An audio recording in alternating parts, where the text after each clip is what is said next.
이번에는 이 공개 소프트웨어 라이선스와 관련된 법적 분쟁에 대해서 한번 알아보겠습니다. 제목은 분쟁 사례로 붙어 있지만 도대체 왜 분쟁이 일어나서 어떤 과정을 통해서 분쟁의 가능성이 생기고 그 분쟁은 어떻게 해결하고 어떻게 예방해야 되는지에 대한 그 일종의 라이프 사이클을 한번 쭉 보여드리도록 하겠습니다.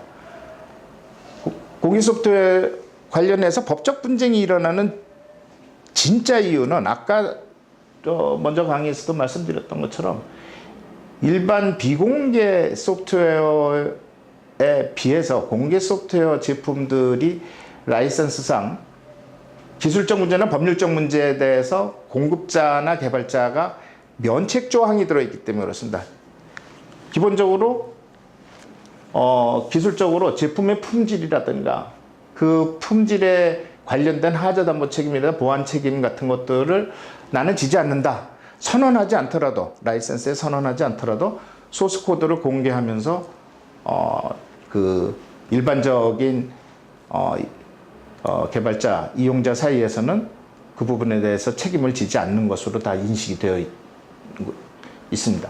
그 법률적 문제에 대해서도 라이선스에 조항이 들어있지 않더라도 책임지겠다는 단언이 없는 한, 그러니까 아까 잠깐 일반 비공개 소프트웨어의 라이선스, 그러니까 저작권 이용 허락 계약에 대해서 말씀드린 적이 있는데 거기를 보시면 거기는 세세하게 다 규정이 되어 있습니다. 이런 제품의 법률적 문제에 대해서는 누가 책임진다. 그리고 기술적 문제는 누가 책임진다. 기술적 문제는 당연히 공급자나 개발자가 책임지게 되어 있죠. 이런 것들을 책임을 지지 않는다고 해놨으니 나중에 어느 단계에서 누군가가 제3자가 책임을 묻게 되면 과연 그 책임을 누가 누구에게 물어야 되는가 하는 복잡한 문제가 생겨나죠. 더구나 말씀드렸던 것처럼 일종의 체인 리액션이어서 개발자가 이용자가 되고 그 이용자가 또 다른 저작권자로 변하고 그 저작권자에 대해서 또 다른 이용자가 발생하고 어떤 최종 제품에 대해서 사용되었던 어떤 공개 소프트웨어의 버전이 거듭되면서 수십 명, 수백 명의 저작권자가 쌓여 있으면 과연 그 사용된 공개 소프트웨어의 기술적 문제 또는 법률적 문제가 발생했을 때 책임자는 누가 될 것인가? 쉬운 문제가 아니겠죠. 더구나 일반 비공개 소프트웨어에 비해서 분쟁 발생의 특징이 있습니다. 일반 비공개 소프트웨어는 아까 말씀드렸던 그 저작권 이용 허락 계약서에 써 있는 대로 하지 말라는 거 하지 않으면 그러면은 그 계약 위반이 될 가능성이 없습니다. 그러니까 복제하거나 리버스 엔지니어링 하거나 하지 말라고 그러면 안 하면 되는 거죠.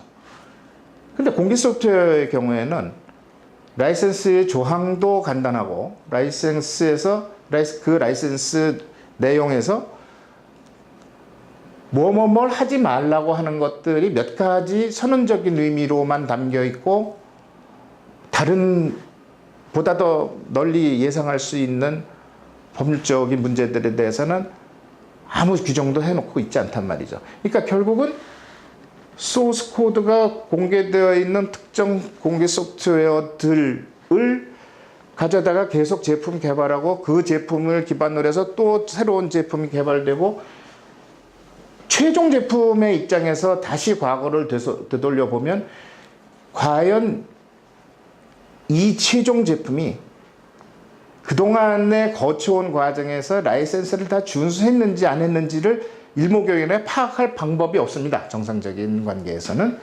그걸 파악하고 만약에 라이선스 위반이 있으면 그걸 교정하기 위해서 뒤에 말씀드리는 거버넌스라는 걸 해야 된다는 이야기가 나오는 거죠. 그러니까 항상 비공개 소프트웨어에 비해서 공개 소프트웨어의 어떤 법적인 무엇을 위반했다고 하는 이야기는 훨씬 나중에 제품이 개발되고 이용되고 막 시간이 다 흐른 다음에 비로소 나타날 수 있는 아주 늦게 발견되는 특징이 있습니다.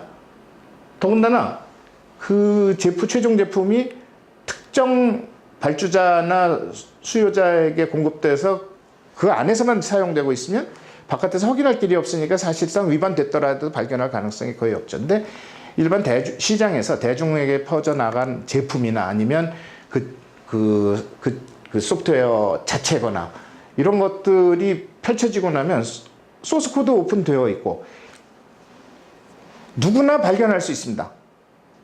이론적으로는.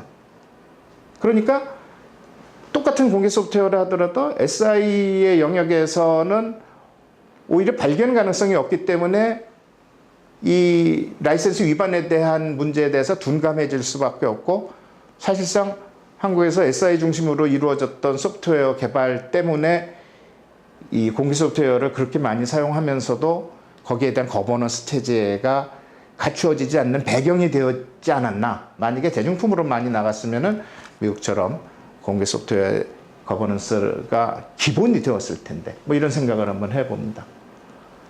라이선스 특별 조건에 몇 가지 그 카테고리가 있다고 말씀드렸었는데, 이 특별 조건 중에서도 엄격하게 카피레프트적인 그런 라이선스들이 위반 사례를 많이 만들어내고, 그렇지 않은 보다 좀 자유로운 라이선스들의 입장에서는 뭐 저작권 표시만 하면 돼. 예컨대 BSL처럼 하면 돼. 예컨대 그렇게 풀어져 버리면 위반이라는 것이 별로 발생하기 어렵겠죠. 그러니까 엄격한 카피레프트 라이선스, 즉 계속 말씀드린 GPLU 라이선스 때문에 이 공개 소프트웨어 분쟁의 중심이 이루어지고 있습니다. 그리고 뒤에서 다시 한번 말씀드릴 텐데, 공개 소프트웨어 관련된 분쟁은 쉽게 법적 분쟁으로 가지 않는 특성을 가지고 있습니다. 그럼 뒤에서 보겠습니다. 공개 소프트웨어 관련돼서 법적 분쟁은 뭐 이거 법률가들의 눈에는 이렇게 모든 법률에 걸쳐서 일어날 수 있습니다. 이론적으로는 가능성을 가지고 있고, 그런데 뒤에서 다시 말씀드린 것처럼 그렇게 쉽게 분쟁으로 가지 않습니다. 법적 분쟁은 이렇게 일어날 겁니다. 권리자 자신 아니면 권리자를 대리하는 누군가가 중심이 돼서, 한쪽 당사자가 돼서 그 공개 소프트웨어를 이용한 자에게 이 특정 공개 소프트웨어의 라이센스 위반 여지가 있는 것 같으니 당신들이 한번 설명해 보시오 라고 하는 내용 증명을 보내서 확인을 구하게 되고, 그 확인에 대해서 대답을 하면 그 대답에 대해서 여러 가지 질문이 다시 가게 되고 하는 그런 어떤 커뮤니케이션 절차를 거쳐서 당사자끼리 문제점에 대해서 같이 협의하고, 실제로는 이 협의 과정이 전혀 별개의 과정이 아니라 개발자도, 지금 대상이 되어 있는 개발자도 결국은 외부의 공개 소프트웨어 커뮤니티와 연결이 되어 있기 때문에 그 연결된 상태에서의 정보 교환이 자연스럽게 이루어지는 걸 생각하면 뭐 보통의 비공개 소프트웨어의 위반 사례처럼 그렇게 딱딱하게 이루어지지 않을 가능성이 크고요. 그리고 이런 것들이 부드럽게 서로 협업이라는 과정을 통해서 일어날 가능성이 훨씬 더 커집니다.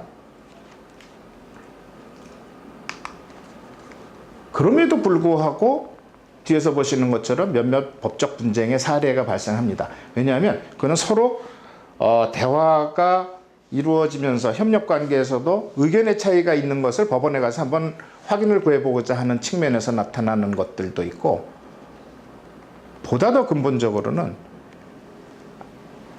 아까 말씀드렸던 권리자나 권리자로부터 위임을 받은 어떤 대리인 단체에서 질문을 했을 때 질문에서 아무 대답도 하지 않고 무시하고 지나가는 것에 대해서 할 수 없이 그럼 너희가 사용했던 것들이 무엇냐를 확인하기 위해서 이런 공식적인 법적 절차에 들어가게 되는데, 이 법적 절차가 이론적으로는 그렇게 쉬운 절차는 아닙니다. 더군다나 아까 말씀드렸던 이게 공개 소프트웨어의 라이선스 특별 조건에서 보면 보통 다른 계약서에서 가지고 있는 준거법이라든가 어느 법정에서 해결한다든가에 대해서 전혀 언급을 하고 있지 않습니다.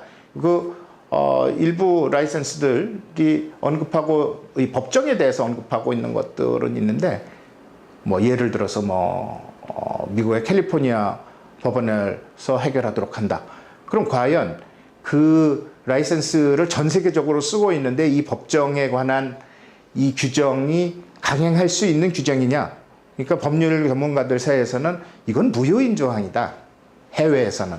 뭐 이런 주장들이 나올 수가 있어요. 쉬운 문제가 아니라는 거죠.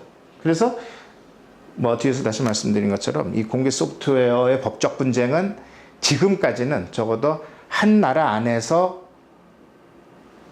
개발자와 그 개발자인 저작권자와 그 개발된 소프트웨어를, 공개 소프트웨어를 사용한 이용자가 한 나라 안에 있을 때만 분쟁이 형성되어 있었습니다. 국제적인 면에서의 그 분쟁까지는 쉽게 가기 어려운 여러 가지 법적 장애들이 있습니다. 법적 분쟁이 일어나고 나면 대개 결과적으로 어떤 그 보상 문제가 나오게 되는데, 이 특이한 것이 손쉽게 손해배상으로 가서 권리자가 막대한 돈을 챙길 수 있는 그런 구조로 가지 않습니다. 그것은 이런 법적 분쟁의 원고가 된 권리자나 개발자들이 최종 목표가 이 분쟁을 통해서 수익을 얻자는 것이 아니라, 뒤에서 다시 한번 말씀드리겠지만, 공개 소프트웨어 이념에 동참해서 너희가 개발한 부분도 역시 오픈해서 우리 커뮤니티, 우리 개발자들이 사이좋게 나눠 쓰자라는 걸 목표로 하고 있기 때문에 법적 분쟁을 두 번째 수단으로 쓰고 있기 때문에 그런 것입니다. 방법은 그럼에도 불구하고 큰 기업들 같은 경우에, 수익을 많이 얻은 기업들 같은 경우에는 그 입장에서 보면은 많은 돈이 나갈 수 있는데, 방법은 비영리 재단이라든가 아니면 어떤 지역사회라든가 이런데 기부하거나, 아니면은 이런 어떤 프로젝트들의, 공개 소프트웨어 프로젝트들에 기여하는 개발자들을 위한 어떤 컨트리뷰션, 또 다른 의미의 기부죠. 그걸 하면서 그리고 기업 내부에서 앞으로는 이 라이선스를 준수하기 위한 어떤 컴플라이언스 준수 거버넌스 체제를 이렇게 짜서 이렇게 하고 있다라는 리포트를 요구한다든가, 이런 식으로 하여튼 일반적인 비공개 소프트웨어의 침해와는 다른 보상을 가져가고 있습니다. 국내에서는 보고된 것들이 이거 말고도 몇 가지가 있는데, 실제로 별 의미가 없다고 생각하는 것이, 공개 소프트웨어의 라이선스와 관련된 직접적인 분쟁이 아니라 대개 이 공개 소프트웨어로 취급되는 어떤 그 제품에 관련된 다른 소송들이어서 실제로 GPL이라든가 아니면 그 다른 라이선스들의 조항을 해석하는 기준을 만들어내지는 못했습니다. 그런 의미에서 아직은 대한민국에서는 공개 소프트웨어 관련 분쟁 사건이 없다고 봐도 과언이 아닐 것입니다. 이거 말고도 부수적으로 몇 가지 법적 분쟁이 있었는데, 이것의 특징은 아까 말씀드렸듯이 독일에 있는 개발자 권리자가 독일에 있는 이용자인 회사를 향해서 일어났던 분쟁이라는 겁니다. 미국에서는 훨씬 더 많은 법적 분쟁 사례가 포함되어 있는데, 이 역시 상대방들이 다국적 기업이어서 본사는 외국에 있다 하더라도 미국의 자회사가 있고, 그 자회사를 통해서 실제 제품들이 배포가 된 경우에만 이 소송의 당사자가 되었다는 점에서 역시 독일의 경우와 별반 다르지 않습니다.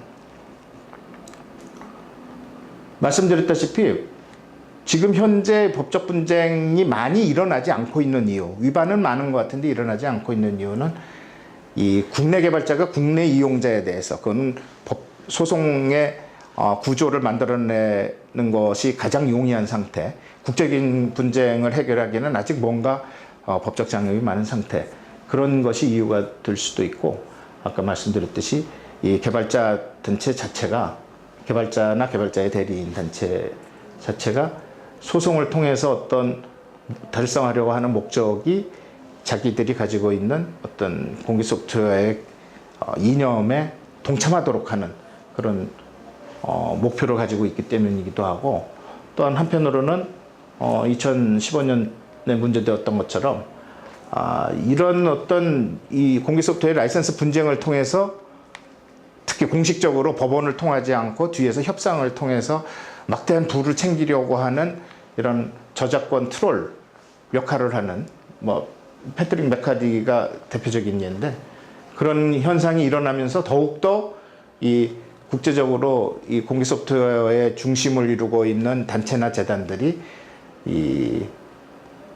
이런 보상을 목표로 하는 소송에 대한 반대 성명을 내고, 그리고 실제로 오히려 아까 말씀드렸듯이 소송이 2차적 수단에 머물러야 된다는 것을 더욱더 확인하면서 이 분쟁의 가능성, 국제적 분쟁의 가능성은 조금 더 어려워졌다고 볼 수 있습니다. 이 분쟁의 책임은 결국은 정부나 대기업은 뭐 각자 자기 책임을 질 수 있는 기회가 있는데, 능력도 있고, 중소기업이나 개인 개발자들 같은 경우는 이것을 모두 다 자기가 책임으로 가져가기 어려운 측면이 있으니까, 이 부분에 대해서는 어떤 라이선스 컴플라이언스를 위한 어떤 공적 지원이 필요하지 않겠나, 이 부분도 뭐 나중에 다시 한번 말씀을 드리겠습니다. 어쨌든 법적 분쟁이 실제로 일어나는 순간 뭐 영업 손실이라든가 아니면 뭐 기부나 배상 같은 어떤 경제적인 손실, 뭐 그 소송 절차에 들어가는 뭐 변호사 비용이라든가 법률 비용도 들 것이고, 그리고 뭐 컴플라이언스를 계속 보고해야 된다. 일단 이런 부담들이 일어나니까 이 부담을 피하기 위해서라도 어쨌든 라이센스를 준수를 하는 어떤 거버넌스 시스템을 짜야 되고, 그런 어떤 거버넌스 시스템은 지금 여기서 보시는 것처럼 저작권에 머무르지 않고, 이따 말씀드리는 특허, 그리고 그것이 공개 소프트웨어만 머무르지 않고 비공개 소프트웨어 관리까지 다 포함시켜서 어떤 기업 내부에서 또는 공적 지원을 통해서 거버넌스를 해야만 이런 법적 분쟁을 예방할 수 있을 것이다, 이렇게 말씀드릴 수 있습니다.